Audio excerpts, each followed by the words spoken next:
left to right. Russell Westbrook. You love the Philadelphia Eagles. Let me get a hell yeah! What's going on, guys? What's happening? It is Dives, Mr. Crockpot on Twitter. Welcome to Party on Broad. Joining us today is Jack Connell, our co-host. Follow him on Twitter at JackConnellTPL. What's going on, Jack? Nothing much, it's just another day in craziness in this world, really. I mean, interesting. Free agency's still rolling. The NFL's still moving along, it has progressed, and got our buddy here today, Colin. You can introduce him, give all his accolades, Chris, but I'm ready to get going. All right. The beauty of social distancing is the podcasts keep rolling, man. I think this is our fifth podcast in 5 days. Love it. But we have a special guest today. He is Colin Thompson, 6'4" tight end from Archbishop Wood in Philadelphia. Colin played football at the Temple University. I bleed in green, cherry, and white. He played football for the New York Giants, the Chicago Bears, the AAF Birmingham Iron. He plays football right now for the XFL's Tampa Bay Vipers.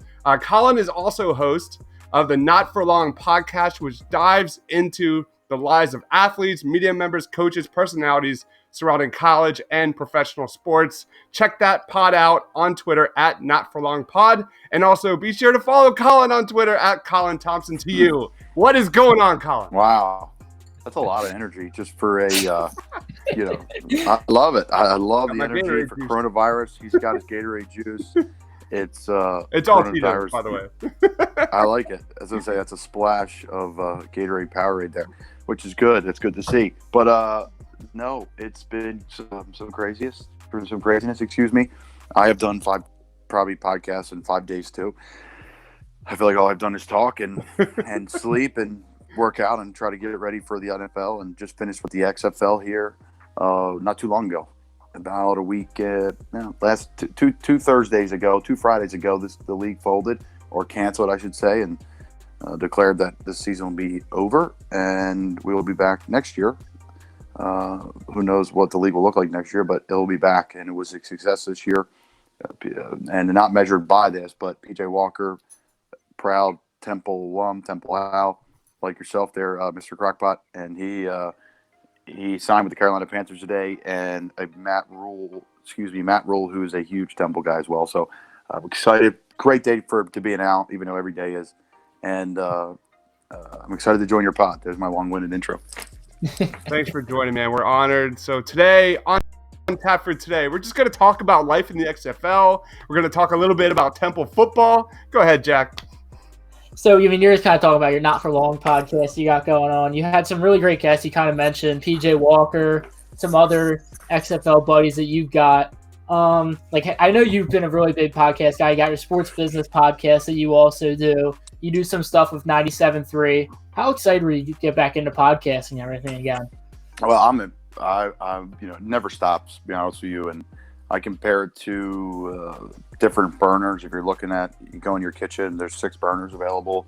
My pot is full of water and it's boiling on football at all times, but there's some other pots going.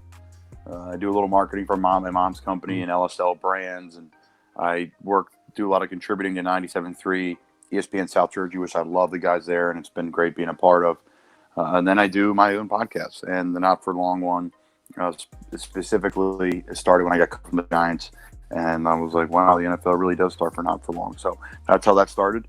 And it's great to be back doing it full time. I am back officially going to be doing it frequently.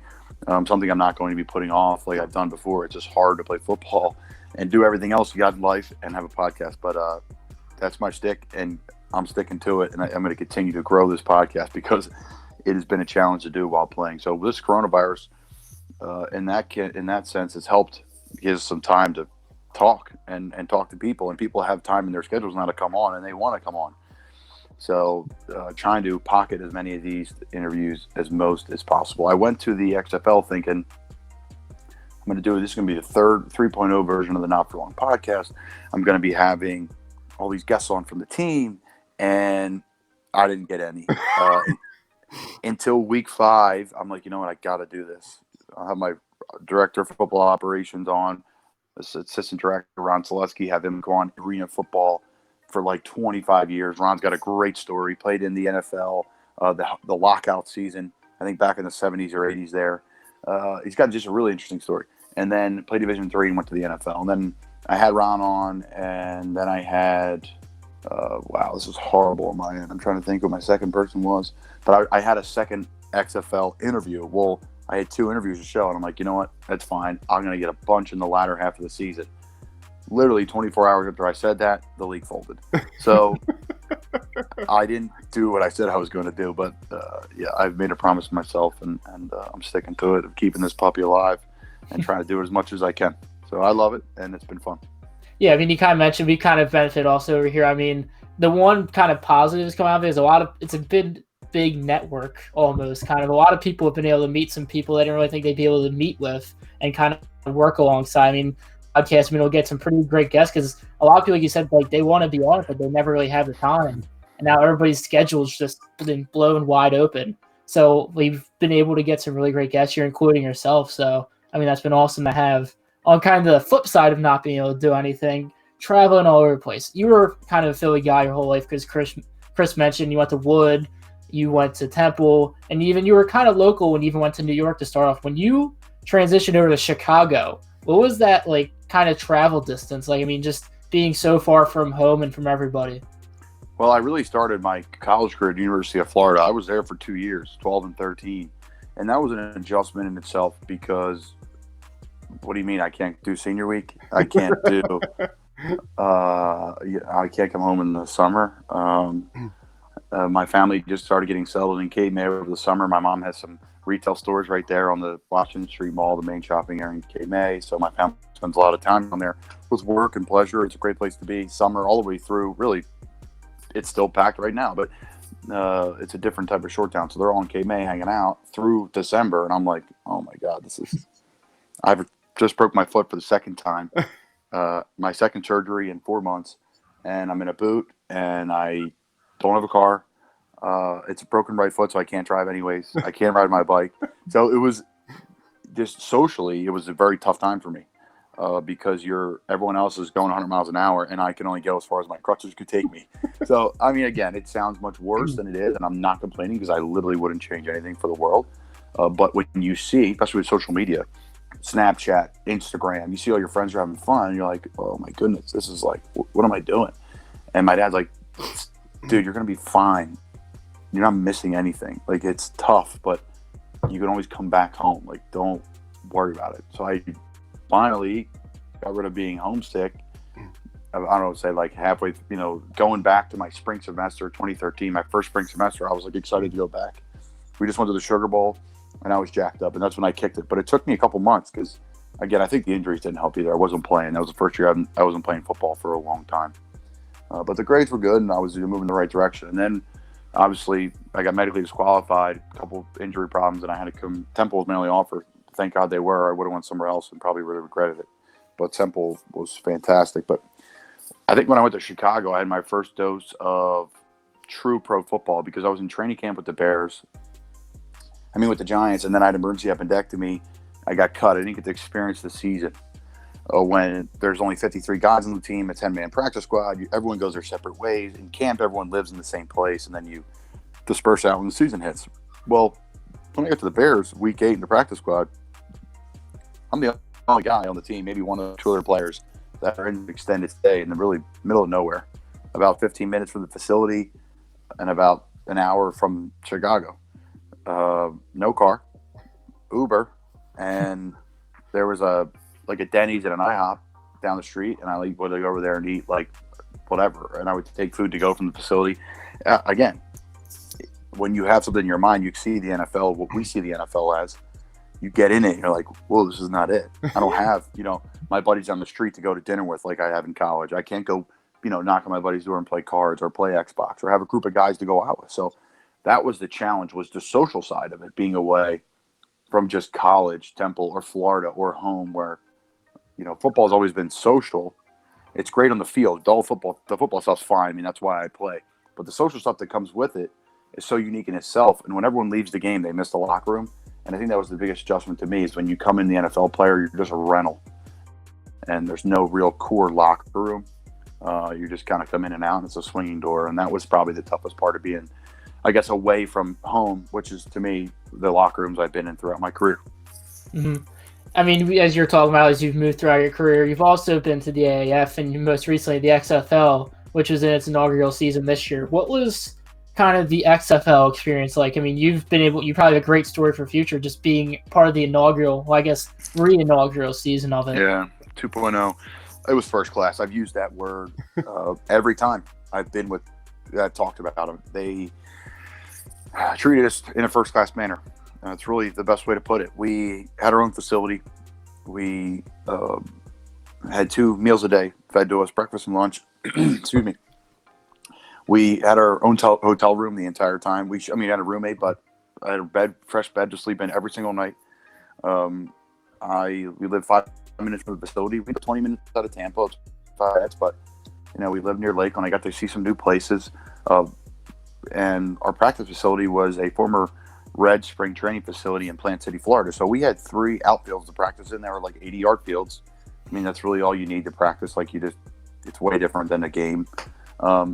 And it was grass, which is a huge win.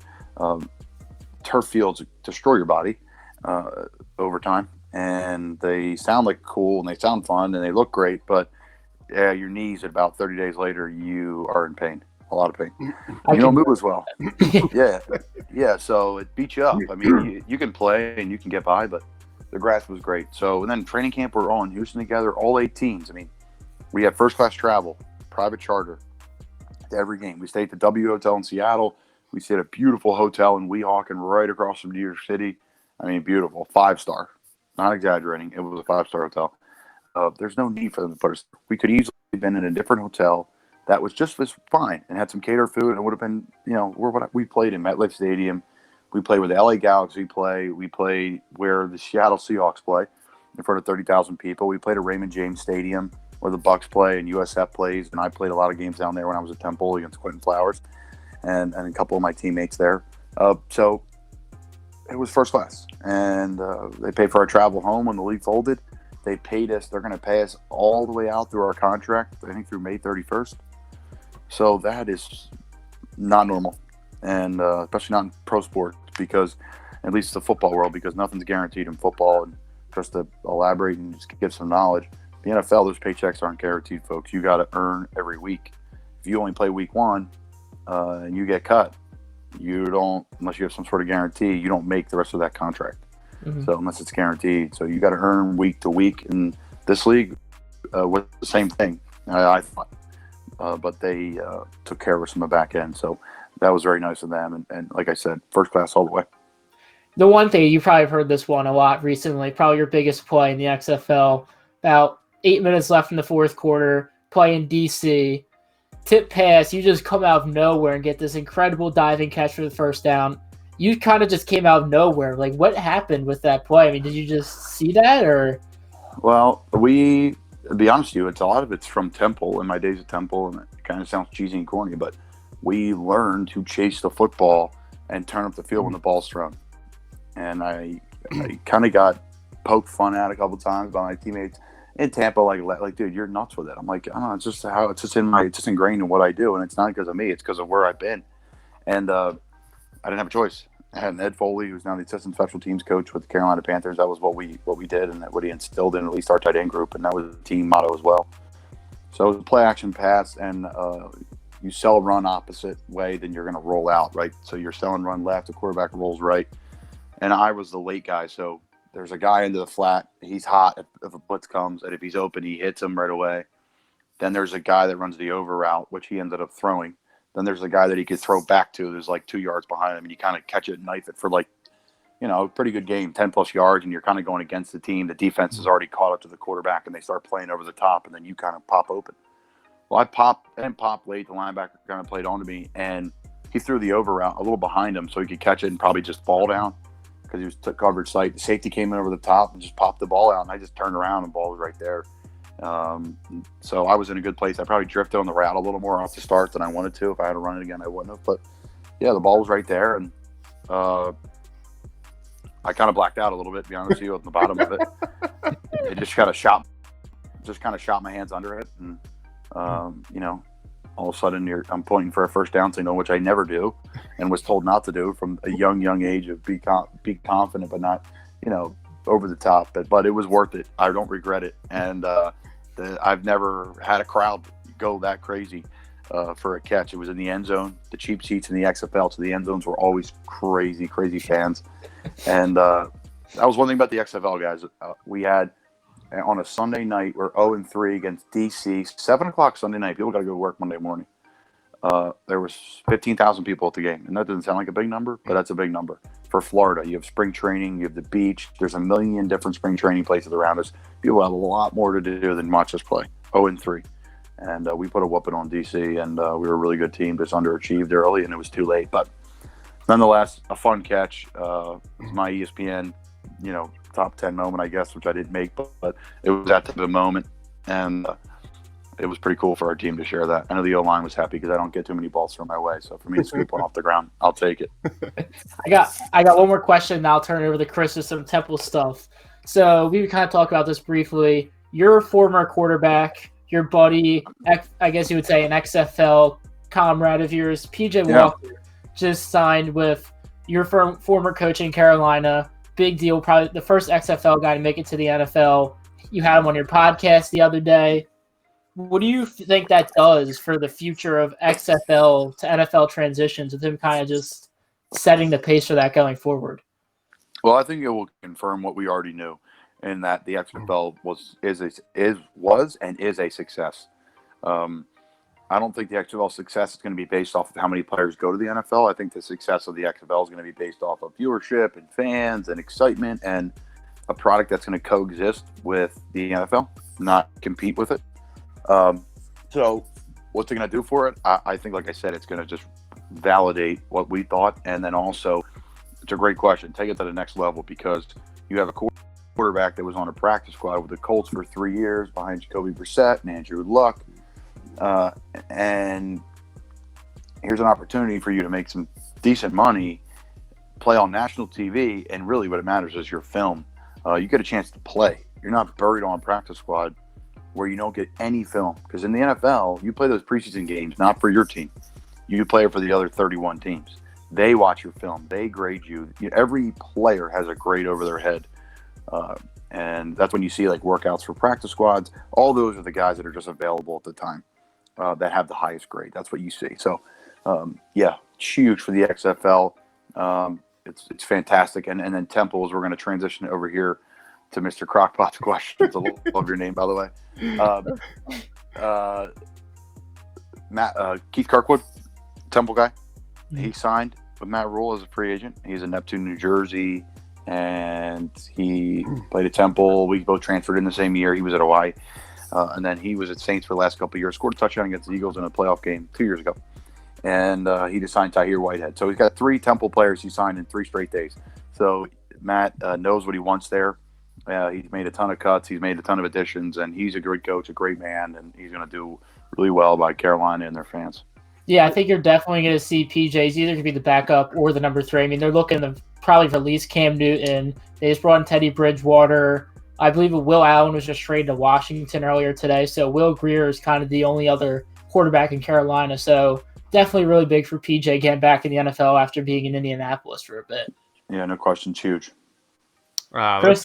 Yeah, man. So let's talk a little bit about Temple football. So I played baseball at Temple. I graduated in 2007. So I bleed in green, cherry, and white, man. So obviously I have a huge emotional connection with Temple sports.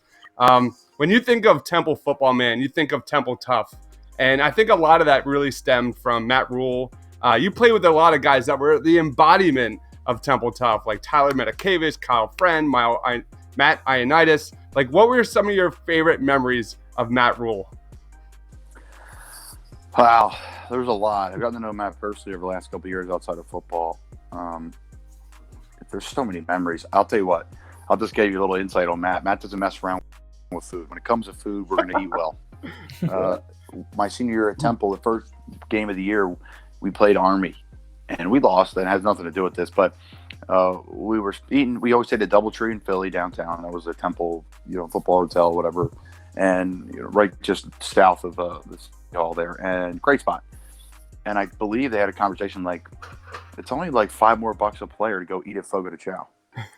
So our whole team It was my junior year. So we beat Penn State. We beat Penn State to open the year. We ate at the hotel for the first game at Penn State. The rest of the year and my senior year. So since I've left, my last 2 years at Temple, we've eaten fogo de chao before every single game. The night before. So he doesn't mess around. And then snack, we got ice cream and the whole deal. So he's very NFL-like with that. He's just a pros coach. This is exactly where we all knew he'd end up. And he's a good father, a good person. Trying to think some good stories of Matt, because there's a lot of them that him yelling at me and getting up my ass because it made me a great player. He's a really good football coach. Temple Tough, I think, started a little bit before him, the literal term, which Coach Chaney, but I think his staff and what he believes in, the players he brought in, a lot of players that had no stars, transfers, were like the band of misfit toys. And now everyone's in the NFL or the XFL. Temple was the third most players in the XFL, I think, with 8. Could be wrong, somewhere around there. So, and then the NFL, there's tons of guys. There's tons. I just ran through it with PJ on the Not For Long podcast. I said a couple names and I felt bad. I'm like, I got to read everyone's name off now on Wikipedia, because you leave one guy out, you hear it the next day via text. You got Jacob Martin, who was a huge part of that trade with Seattle for Clowney, and he comes to Houston, and my girlfriend and her family from Houston, they're like, Jacob's killing it. So, it's just cool to see Matt Ioannidis second contract, Tavon Young second contract, Matakevich second contract. That's not normal, guys. Second contracts do not happen. The odds are against you on that. So, Coach Rhule is he's a molder of men. He's everything you want in a college football coach. You saw it at Baylor, you saw it at Temple, and now Carolina. He's going to do great things into pros. Yeah, when I think of Matt Rhule, I love that guy, man. That there were some dark days when he left Temple to go to Baylor, man. I think I just went into the fetal position in my bedroom, turned on NSYNC, lit some candles. I just died. A little bit inside of me died when he left Temple. I love that guy so much. Wish him nothing but the best. I got a story about that too. Yeah, I got just they're all coming in a little bit now. So we won the championship game, and it was a big deal. It was a big deal at Temple, as you know. That was a proud moment.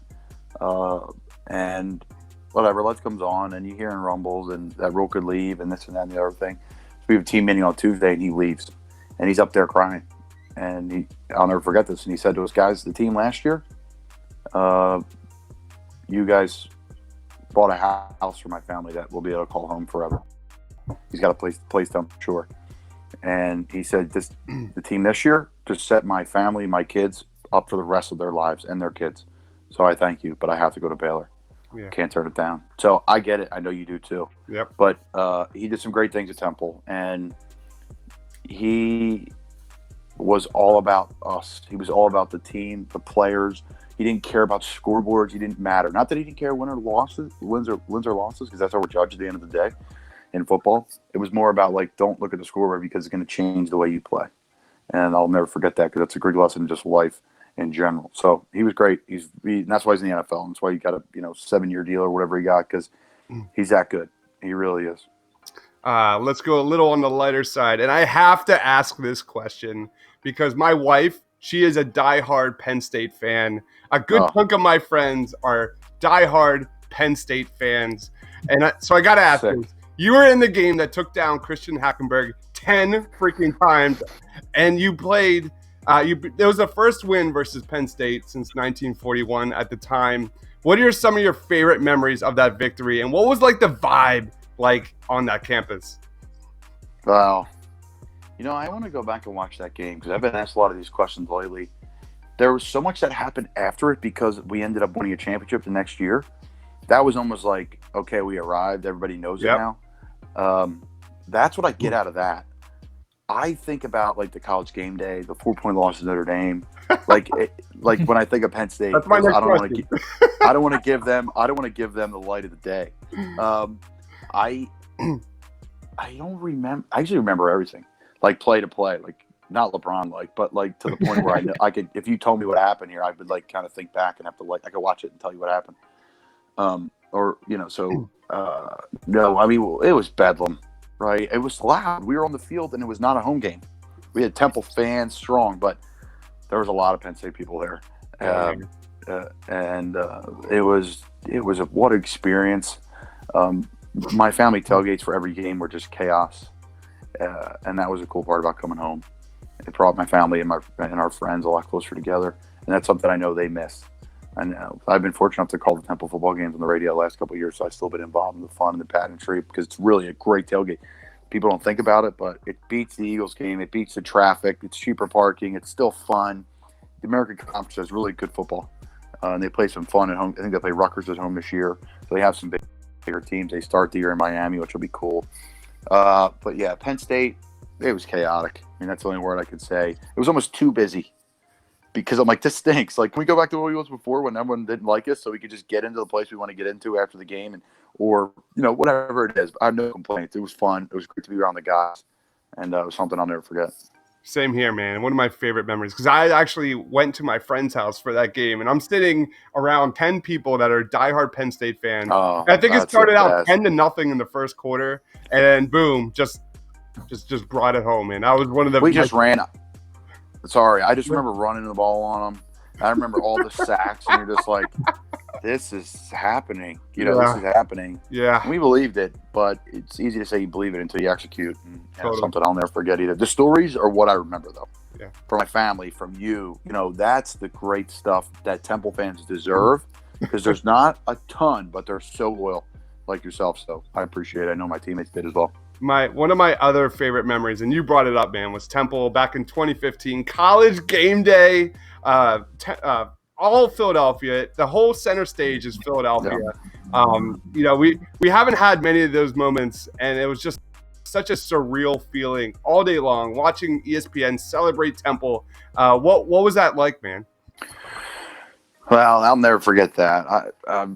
It was Notre Dame was a school I wanted to go to when I was a kid.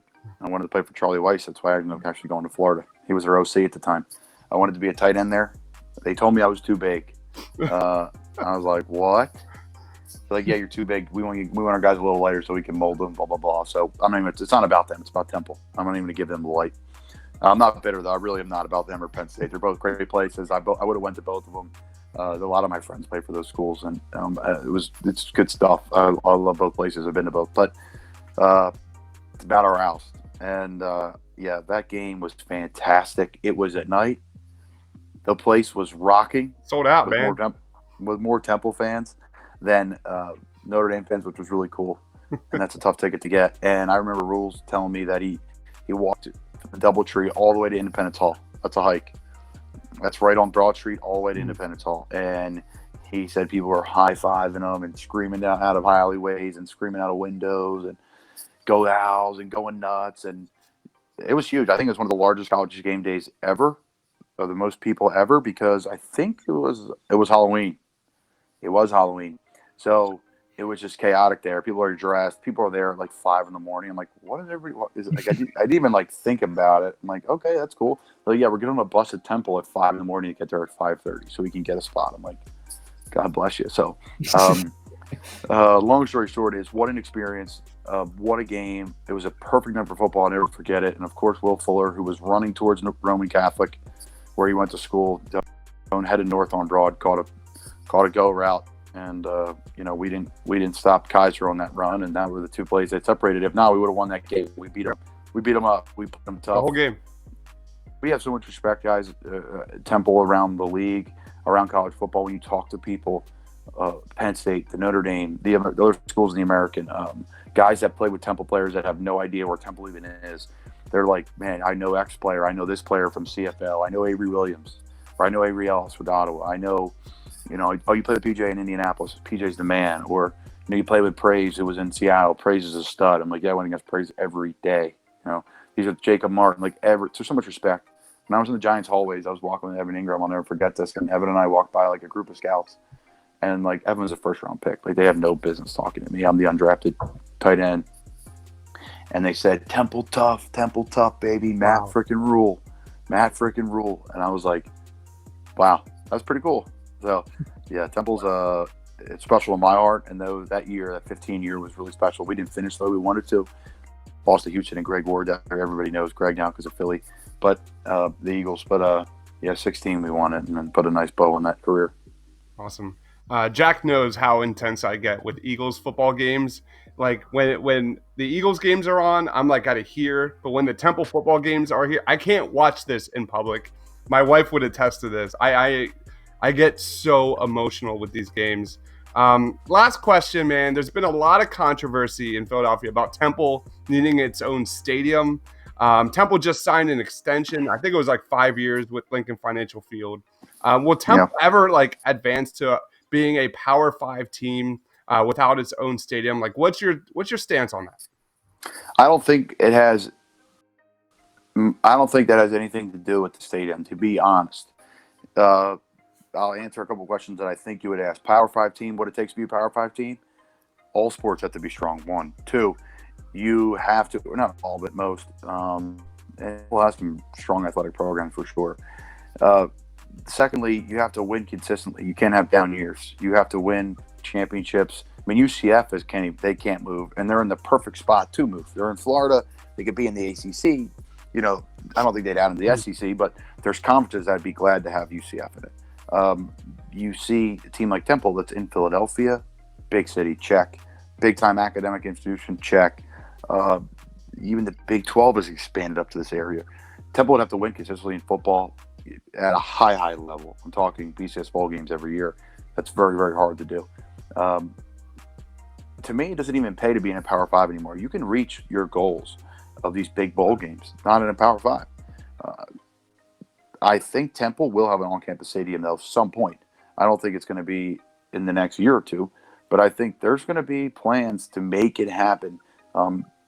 It is worth it to have it. I know it's not inexpensive to be at Lincoln Financial Field, but I could see it happening. I think Temple football is a program trending in the right direction. It's a place that goes through coaches and they don't get fired. They get hired elsewhere. So that's a good thing. That's a good problem to have. It stinks, but when you have an AD like Pat Kraft, who's coming on my podcast the next couple of days, hopefully he's a busy man. I wanted to have him talk about what he's going through, because this is no spring sports. You know, this is some chaos. This is all your planning. This is what happened. You know, how are you handling this? So Pat's a great AD, and he's smart. He played football at Indiana. He gets the football realm. He gets all sports, but he's very good with football.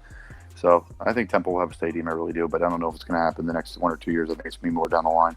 A lot of positivity, man. 5 straight bowl games. Rod Carey, if anything, you have to give a lot of props to Temple finding good coaches, and they have really done well. It's, I think, 6 the last 10 years, but they're actually really, really strong coaches. So it's one of those things, man. Any initial takes on Rod Carey so far with the Temple program? Oh, I like his Midwest mentality. He's been invited to fly on the team plane. I get to see. He's kind of a no BS, a good human. He's got great assistant coaches and people. I'm not in the facility anymore to really know, like, hey, what's the X's and O's? But I get to see the team, and the product is good. I think he wants the product to be better. You know, I'm not saying I think he's a great coach. Don't get me wrong, but I think the product was good this year. I think the product will be great this year.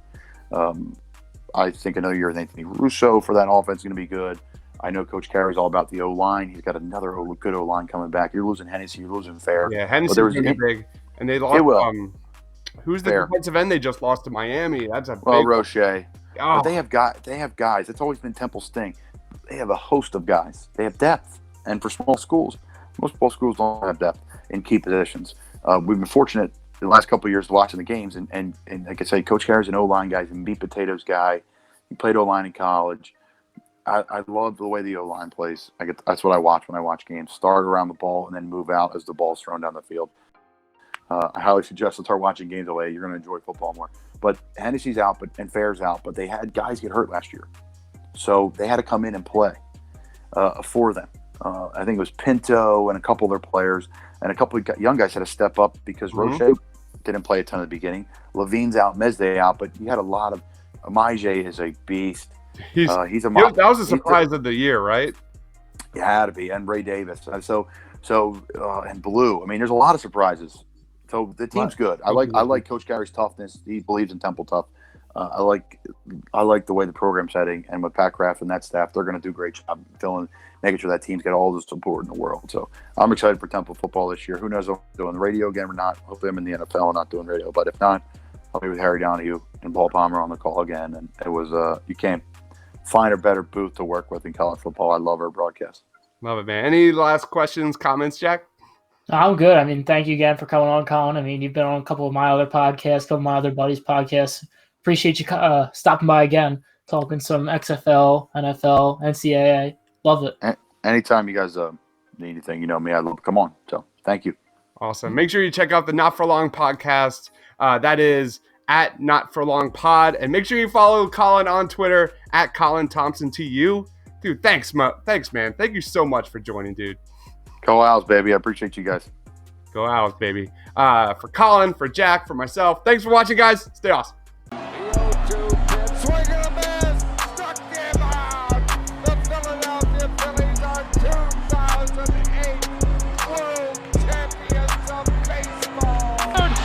Sixers win it! Wow! Oh, man, and being just posterized Russell Westbrook. You know